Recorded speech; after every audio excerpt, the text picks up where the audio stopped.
ಸೀತಾ ತನ್ನ ತವರ ಮನೆಯಲ್ಲಿ ತುಂಗ ಮುದ್ದಾಗಿ ಬೆಳೆದಳು. ಅಪ್ಪನಿಗೆ ಅವಳು ಪ್ರಾಣ, ಅಮ್ಮನಿಗೆ ಅವಳು ಜಗತ್ತು.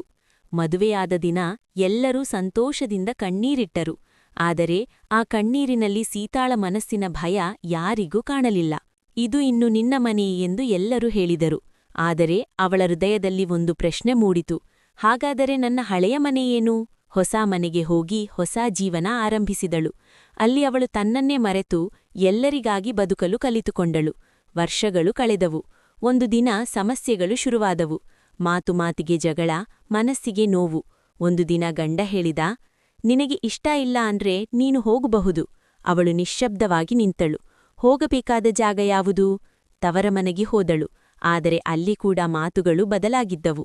ಇದು ಈಗ ನಿನ್ನ ಮನೆಯಲ್ಲ, ನೀನು ಅಲ್ಲಿ ಹೊಂದಿಕೊಳ್ಳಬೇಕು. ಸೀತ ಕಣ್ಣೀರು ಹಾಕುತ್ತಾ ಹೊರಬಂದಳು. ಆ ದಿನ ಅವಳಿಗೆ ಸತ್ಯ ಅರ್ಥ ಆಯಿತು. ಅವಳು 2 ಮನೆಗಳ ನಡುವೆ ಬದುಕುತ್ತಿದ್ದಾಳೆ. ಆದರೆ ಅವಳಿಗೆ ತನ್ನದೇ ಮನೆ ಯಾವುದು ಎಂಬುದು ಇನ್ನೂ ಪ್ರಶ್ನೆಯೇ.